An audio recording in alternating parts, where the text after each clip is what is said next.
விருச்சிக இலக்கணத்துக்கு செவ்வாய் 8ஆம் இடத்துல இருந்த இந்த ஜாதகர்கள் பொதுவாக அமைதி காக்கக்கூடிய நபர்களாக இருப்பாங்க. ஆழமாக சிந்திக்கக்கூடிய நபர்களாக இருப்பாங்க. தன்னுடைய எண்ண ஓட்டங்களை வெளியில் சொல்லாத நபர்களாக இருப்பாங்க.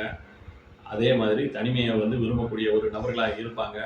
தன்னுடைய பிரச்சனைகள் சிக்கல்களை வெளியில் சொல்லாமல் அந்த பிரச்சனையை ஏதாவது ஒரு வழியில் சந்திக்கிறதுக்கோ இல்லை போராடுறதுக்கோ தயாரான ஒரு மனநிலைமையில் இருப்பாங்க.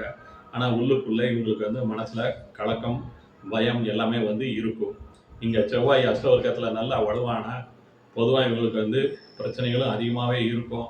அந்த பிரச்சனைகளை ஏதோ ஒரு தைரியத்தில் அதை சமாளிக்கக்கூடிய ஆற்றலும் இருக்கும். இங்கே செவ்வாய் அஷ்டவர்க்கத்தில் வலுவிழந்துட்ட பொதுவாக இவங்களுக்கு மனச்சோர்வு உண்டாகும். பிரச்சனைகளை ஏதாவது ஒரு வழியில் சரி செய்ய பார்ப்பாங்க. இல்லை அந்த சரி செய்யக்கூடிய வழி இவங்களுக்கு உண்டாகும்.